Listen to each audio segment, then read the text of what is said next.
Cabinet లో ఉండే మంత్రులకు తెలియదని నేను అనుకోను అధ్యక్ష, వారికి కూడా తెలుసు. కానీ వారు పాపం వారు ఇరుక్కొని పోయినారు అధ్యక్ష. నేను వేరే ఉద్దేశంతో చెప్పట్లేదు. మీరేమనుకున్నారు అధ్యక్ష? బీసీ డిక్లరేషన్ పెట్టినారు అధ్యక్ష కామారెడ్డిలో.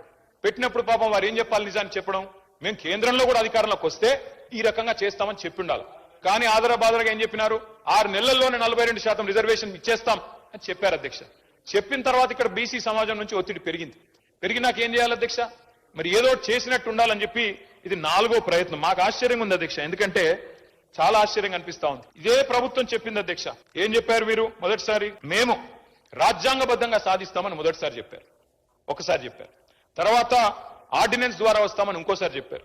మరొకసారి పార్టీ పరంగా అన్నారు. ఇంకోసారి రాహుల్ గాంధీ గారు ప్రధానమంత్రి అయిన తర్వాత ఇస్తామన్నారు. మళ్ళీ ఈ రోజు మళ్ళీ బిల్ తెస్తా ఉన్నారు.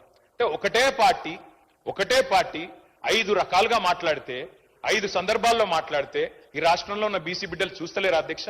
అర్థం చేసుకుంటలేరా మీ నిజాయితీని గాని మీ చిత్తశుద్ధిని గాని?